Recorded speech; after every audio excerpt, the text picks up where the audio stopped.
Olá, pessoal. Guilherme, de Biologia. Hoje para comentar a prova de segunda fase da FUVEST, terceiro dia, né? Prova de conhecimentos específicos, tá?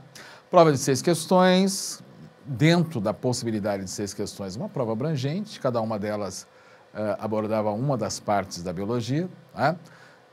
E o nível de dificuldade estava médio, estava compatível com a prova de conhecimentos específicos. Uma pequena observação na primeira questão, tá? Então vamos à prova. Primeira questão abordava a biologia celular, especificamente gametogênese, né? Gametogênese feminina, chamada ovogênese. Ele faz um pequeno texto introdutório em que ele descreve, né, algumas partes do processo de ovogênese, de produção de óvulos, tá? No item A, ele pergunta quantos cromossomos existem na ovogônia, no óvulo e no segundo corpúsculo polar, tá? Então, olha só, a ovogônia, deixa eu mostrar para vocês um visual, tá? Em que você tem esquematizado aqui de maneira simplificada, né, o processo de ovogênese. Então, aqui em cima você tem a ovogônia em G1. G1, período da intérfase em que ainda não ocorreu duplicação dos cromossomos, tá? Então, a ovogônia é diploide, né, passa pelo período de crescimento, após passar o período G2, em que há duplicação dos cromossomos, entra em crescimento e a ovogônia crescida passa a se chamar ovócito primário. Aqui um ovócito primário que vai entrar em meiose. Na meiose, ele passa pelas fases, né, e acaba se dividindo, então, em duas células haploides. Primeira divisão da meiose é reducional, tá? Uma delas é um ovócito secundário, e a outra delas é um corpúsculo polar primário, tá? Segue-se, então, a segunda divisão da meiose, em que você tem uma divisão em que o ovócito polar primário se divide em dois, desculpe, corpúsculo polar primário, está aqui, se divide em dois corpúsculos polares secundários. O ovócito secundário acaba, então, se dividindo em um óvulo, está aqui, e mais um corpúsculo polar. É uma divisão assimétrica. Tá? Então, você tem ovogônia diploide, opa, não está saindo muito bem, está aqui. Nós temos o ovócito primário, né, também diploide, tá?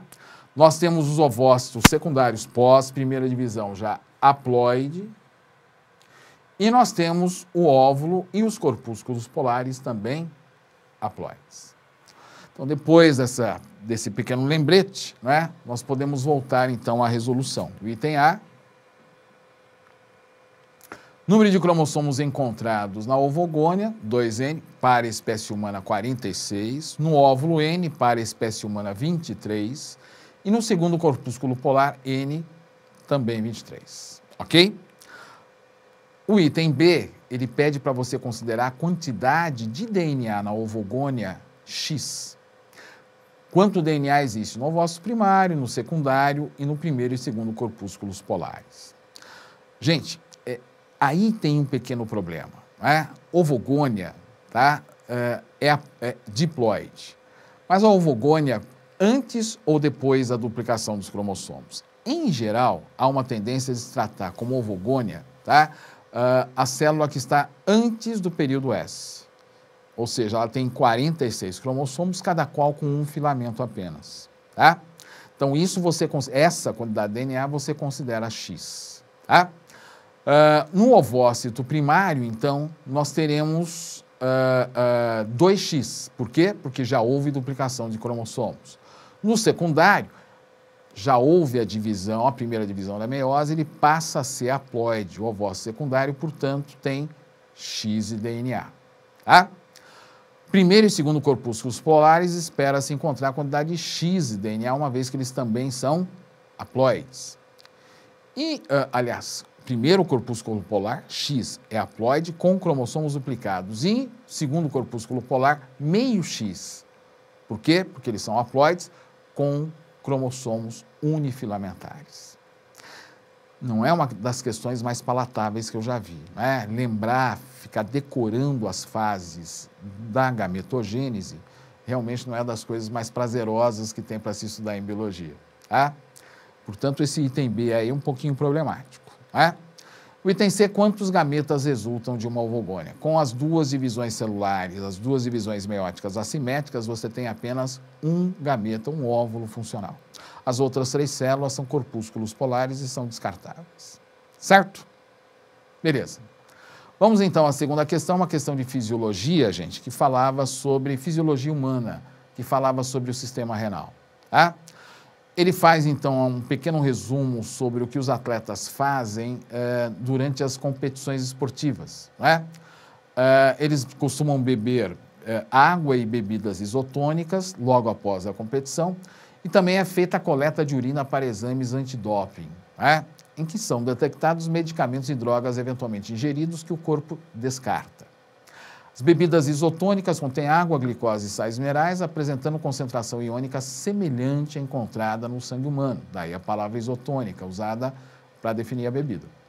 No esquema ao lado, os números de 1 a 4 indicam processos que ocorrem em um néfron do rio humano. Tá? Então, a região 1 é a região onde você tem a cápsula de Bowman, cápsula do néfron, né? Em contato com o glomérulo nefrônico. É a região que ocorre a filtração, a passagem de substâncias do sangue para o tubo do néfron. 2 e 3 são regiões do tubo contorcido proximal onde ocorre a reabsorção. 2, processo de reabsorção ativa, que ocorre através de mecanismos celulares, não é? Que vão recolhendo, vão reabsorvendo de volta para o sangue substâncias como sódio, íon sódio, né? E outras substâncias também.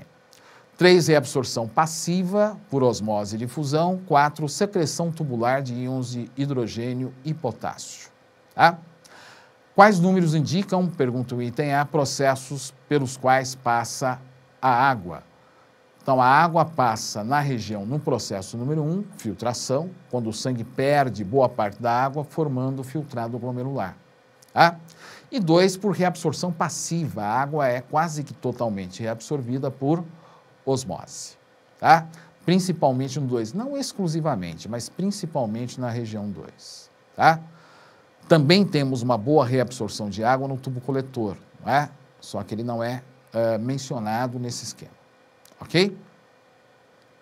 No item B, quais números indicam processos pelos quais passam as substâncias dissolvidas detectáveis no exame antidoping? Gente, se ele falou que essas substâncias aparecem na urina, então elas passam do sangue para o tubo do néfron na região 1, no processo 1. Tá? E aí, então, seguem o seu percurso pelo tubo do néfron e acabam fazendo parte da composição final da urina. Ok? Então, o processo é número 1. Essas substâncias não devem ser reabsorvidas. Se elas fossem reabsorvidas completamente, elas não atravessariam, aliás, elas não apareceriam na urina. Tá? No item C, após a corrida, um atleta em boas condições de saúde eliminou muito suor e muita urina e depois ingeriu bebida isotônica. Entre os componentes da bebida isotônica, quais não serão utilizadas para repor perdas de substâncias eliminadas pela urina e pelo suor? Justifique sua resposta. Você lembra que a composição descrita do isotônico é água, sais minerais e glicose. Água e sais minerais nós perdemos tanto pela transpiração, pelo suor, como também pela urina, glicose não.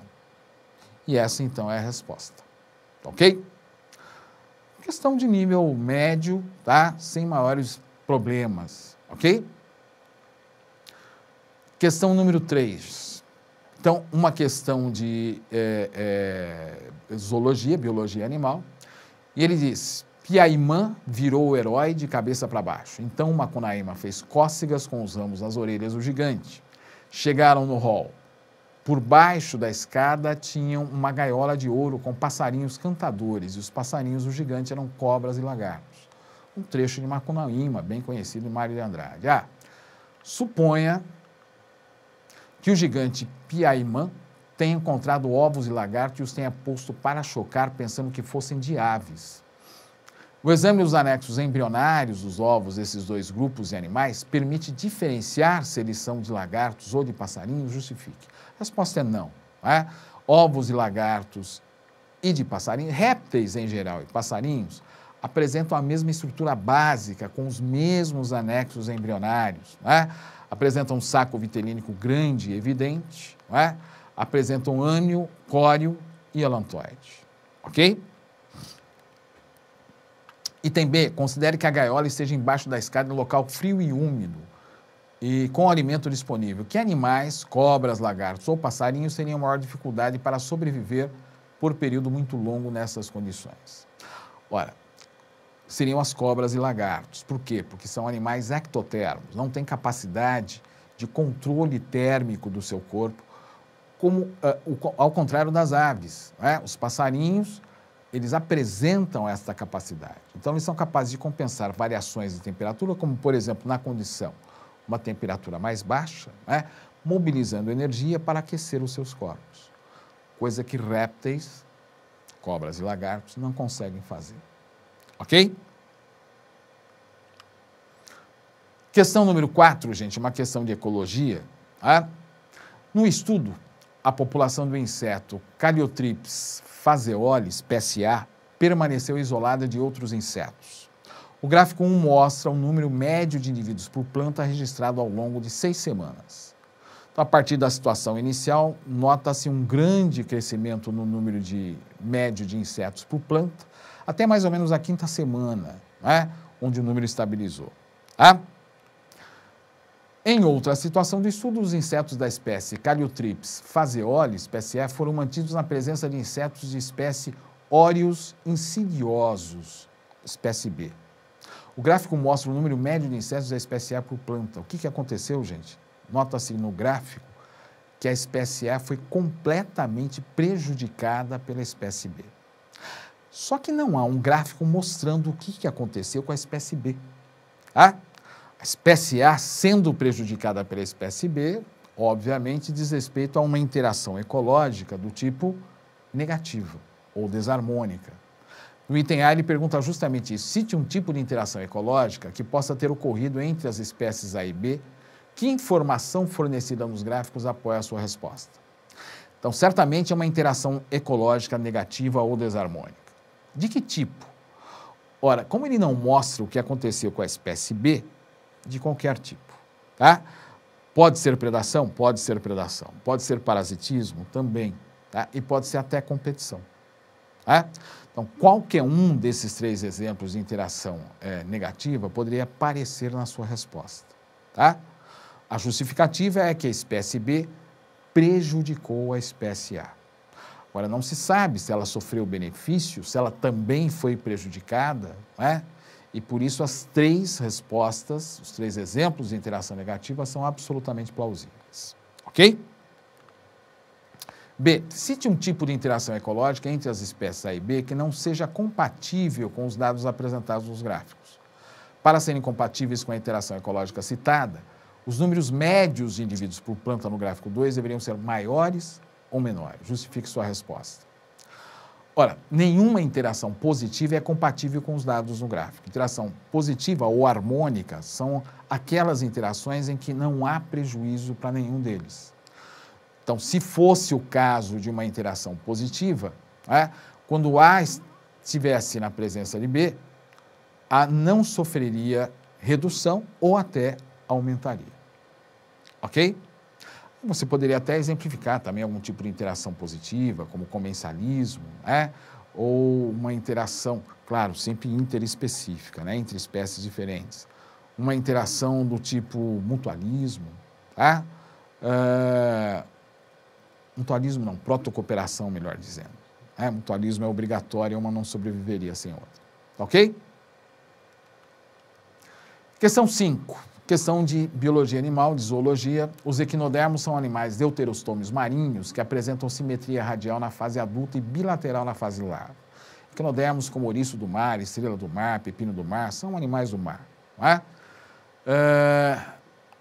A palavra deuterostômio deriva do grego deutero, segundo, secundário. Estoma, boca. Que característica justifica denominar os equinodermos como deuterostômios? Cite outro filo animal com essa característica, com a qual essa característica é compartilhada. Gente, A palavra deuterostômio é usada para indicar que uma estrutura, um orifício chamado blastóporo, pode originar, dependendo do animal, um dos dois orifícios do sistema digestório completo, do tubo digestório. Pode ser boca ou ele pode ser ânus. Quando o animal tem o seu blastóporo produzindo boca primeiro, ele é chamado protostômio. Entretanto, aqueles animais cujo blastóporo origina primeiramente o ânus são chamados deuterostômios. Tá? Quem são os deuterostômios dos filos estudados? São os equinodermos e nós, os cordados. Ok? No item B, desenvolvimento dos equinodermos, verifica-se a transição de simetria bilateral para a simetria radial. Esta sequência reflete o que ocorreu com a simetria ao longo da evolução dos invertebrados, justifique sua resposta. Então, quando nasce o equinodermo, ele nasce com a forma larval e tem simetria bilateral. Ao fazer a metamorfose para a fase adulta, ele ganha simetria radial, ou melhor dizendo, pentarradial. Ok? Ora, não é bem isso que acontece ao longo da evolução animal. Na evolução animal, os primeiros filos, vamos pegar os quinidários, têm simetria radial. A partir do filo seguinte, dos que são estudados no ensino médio, os plateumintes, eles já apresentam simetria bilateral. E vai assim, digamos assim, a moda pega ao longo da evolução, até que aparece, então, em equinodermos, um caso particular de simetria radial novamente. Portanto, ao longo da evolução, o roteiro, se pode ser descrito assim, é simetria radial, simetria bilateral, ao contrário do que acontece com os equinodermos. Certo? E última questão, uma questão de fisiologia vegetal. Tranquila. A figura abaixo mostra um equipamento que coleta gases produzidos por plantas aquáticas. Neles são colocados ramos que ficam submersos em líquido. Uma válvula controla a saída de gases. Já que tem uma válvula, o gás que vai sair pela válvula é aquele cuja pressão dentro do recipiente está aumentando. Tá? Ou seja, dentro do recipiente deve haver produção desse gás para que ele seja liberado pela válvula. Certo? Item A. Que gases são coletados em um equipamento como esse quando a planta é mantida sob mesma temperatura e sob mesma intensidade? Aí ele abre duas situações. A1, inferior ao ponto de compensação fótico. Intensidade luminosa, é variável. Tá? Mesma temperatura, intensidade luminosa inferior ao ponto de compensação fótico. Ponto de compensação fótica é a intensidade luminosa para a qual a velocidade de fotossíntese iguala a velocidade de respiração. Abaixo do ponto de compensação fótico, nós temos, então, velocidade de fotossíntese menor do que a velocidade de respiração. E, portanto, nós temos uma produção de gás carbônico. Logo, nessa situação, é coletado CO2. Tá? A2, se a intensidade luminosa for superior ao ponto de compensação fótico. Bom, então a velocidade de fotossíntese suplanta a velocidade de respiração. Logo, nós temos produção de oxigênio, é coletado o oxigênio. No item B da mesma questão, dois equipamentos preparados com a mesma quantidade de planta e o mesmo volume de líquido foram mantidos sob as mesmas condições de temperatura e exposição à luz. Apenas um fator diferiu entre as duas preparações. Após 2 horas, verificou-se que a quantidade de gases coletada de um dos equipamentos foi 20% maior que a do outro. Qual fator que variou entre as preparações? Qual fator que variou entre as preparações pode explicar essa diferença na quantidade de gases coletada? Moçada, 3 fatores limitantes da fotossíntese, são os 3 principais. Intensidade luminosa, temperatura e disponibilidade de gás carbônico. Já que intensidade luminosa e temperatura são constantes, são iguais nas duas preparações, o único fator limitante que pode diferir é a disponibilidade de gás carbônico. Certo? E é só, gente. Eu acho que um aluno bem preparado deve ter ido bem nessa prova. E eu espero que seja o seu caso. Tá? Uma boa sorte para você, que você consiga a vaga que você tanto almejou e para a qual você tanto se preparou durante esse ano. Um excelente 2013 e até mais.